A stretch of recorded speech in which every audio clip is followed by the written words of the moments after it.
The belief that the pairing of Zuko and Katara, or Zutara, would not be a healthy relationship is a fairly common one.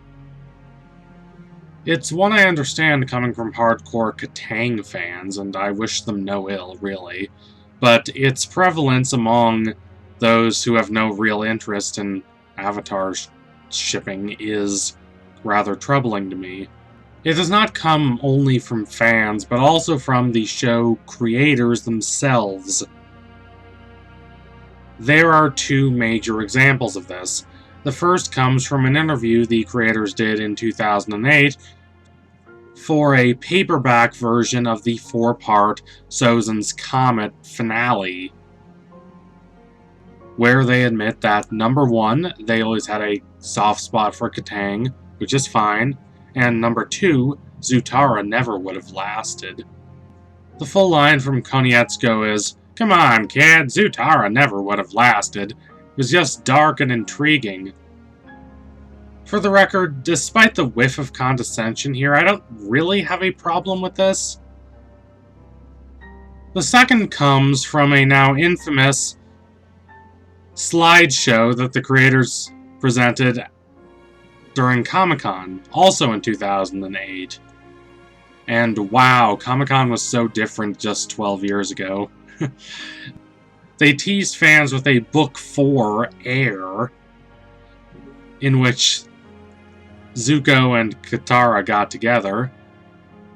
Then they break up, saying that, "Oh, we have nothing in common," and then Katara goes back to Aang. I will admit that this is presented as a joke, but I heartily disagree with the faction of the internet that seems to believe that any terrible thing you do can be excused as long as you say you're joking.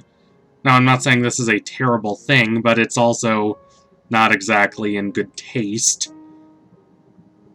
Again, if you jokingly say something cruel, but there's no punchline or greater commentary, then you're just self-consciously being cruel. Jokes can and should be criticized just like any other art form. That's not censorship, it's good judgment. The jokes here are immature and shallow. Saying that Zuko and Katara do not have anything in common is just very simply not true. It's provably not true. There are instances in the show where they talk about what they think about the world, what they believe, how they feel about each other. It's there in the text itself. This is not just fans making this up. True, if Zutara had happened in Season 1, it would have been a relationship fueled more by hate than by love, which I do not find particularly appealing. For the record, if you do like that kind of relationship in fiction, I do not think you're a bad person who deserves to be in an unhealthy relationship. And the faux progressive online assault on those who ship unhealthy relationships rather annoys and bores me. But no, Zuko and Katara circa Season 1 is not really my cup of tea. If Avatar were a lesser show that did not work toward transforming not only the character of Zuko, but also the relationship between him and Katara, then no, I would not support this pairing. Now, this does not mean I would support Katang, a pairing I have never found appealing. Rather, I would root for Katara to end up with no one. Konietzko and DiMartino have always seemed rather agnostic to the idea of romance in their shows, whether Avatar or Korra, which is probably why the most famous fan pairing in Avatar, that being Zutara, was something that comes about despite the best intentions of the creators. They did not try to make this happen, and yet they incidentally wrote a better relationship than the so-called official relationship. What makes Zutara work starts when the two of them interact on common ground for the first time in the Season 2 finale episode, The Crossroads of Destiny. The sequence of events that led them there is quite interesting. Zuko would never have been thrown in jail if Azula did not know he was in the city, and Azula only knows he's in the city because Katara, believing she's really a Kyoshi warrior and not someone dressed as a Kyoshi warrior, tells her about Zuko, and she only tells her about Zuko because she sees Zuko in the city, and instead of correctly assuming that he's trying to get back on the right track, she believes he's in there for evil purposes. Azula confronts Zuko, who foolishly decides to try and fight her instead of trying to escape with Uncle Iroh. So they are brought together in this cell by Katara's misunderstanding, and yet their conversation in this episode goes a long way toward correcting that same misunderstanding. True, even if this were not the case, the stakes of Zuko's conversation here and his attempt to try and redeem himself would still be high, because we, the audience, have watched Zuko wander around the Earth Kingdom throughout the season, gradually moving toward a position where he is capable of great change, and reconciling with a member of Team Avatar would do a lot toward putting him on the path toward change.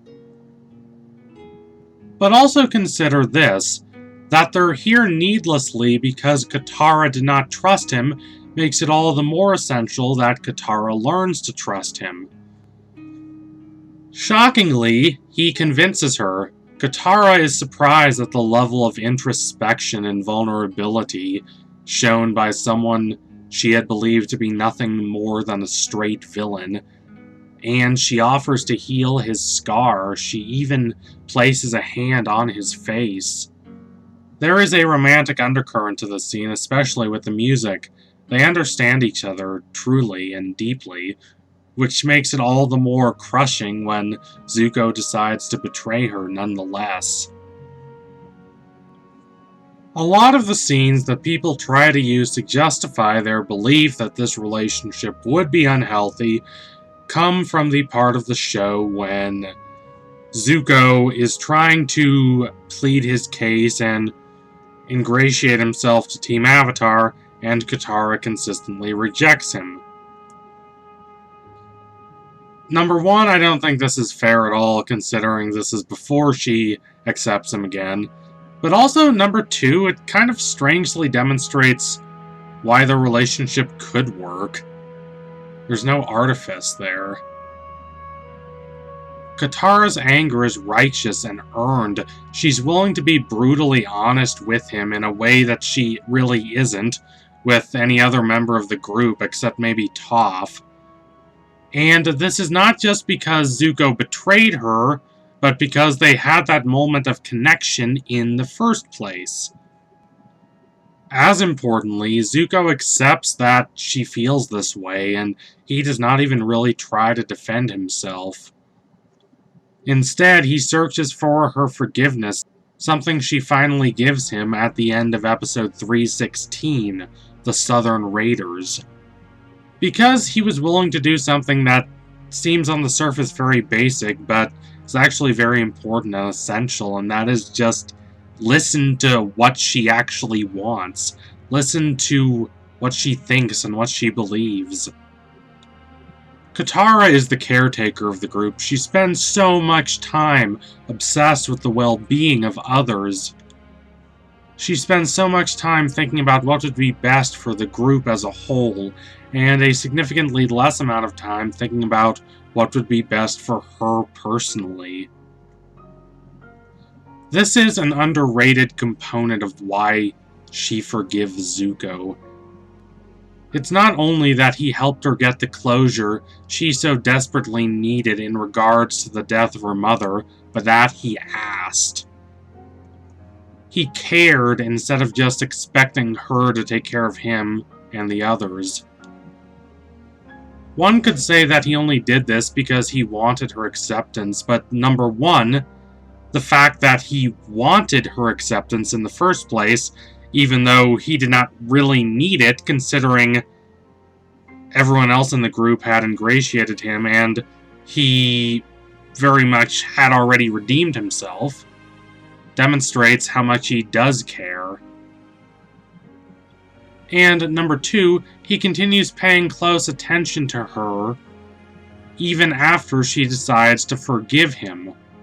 After all, she is the one he asks to come with him to fight Azula. She is the one he trusts the most. He values her not just as an object of adolescent attraction, but as a fully separate human being with interesting thoughts and beliefs and desires outside of how she directly interacts with him. This, I believe, is the main difference between how Aang sees her and how Zuko sees her. Even if you don't agree with my criticisms of Aang, however, I have assembled here a mountain of evidence that contradicts the too common belief that Zuko is this distant, still kind of callous person who has little in common with Katara. Of all the potential pairings in the show, Zuko and Katara probably spend the most time talking about each other as equals. Zuko is the oldest member of Team Avatar at 16, and even though Katara is only 14, she has been forced to grow up quickly because her mother died, her father left, and she had to take care of her brother. The two of them are able to take a far more adult perspective on matters than the other members of Team Avatar. They're able to look outside themselves, not just in an abstract, oh, I need to save the world way, but in a truly thoughtful and empathetic way. They're able to put aside their egos. If they were in a relationship, they would be able to tend to each other's needs, definitely. So thank you all for watching. If you liked what you saw today, don't forget to like, comment, and subscribe. Donate to my Patreon if you can and you want to see more videos like this. Keep watching Avatar. It is a brilliant show that deserves all the attention it gets, and a lot more. I don't know when the remake will come out, but I'll be very happy when it does. Anyway, tune in soon for my next analysis. It will be coming soon. Thank you all again. Adios, comrades.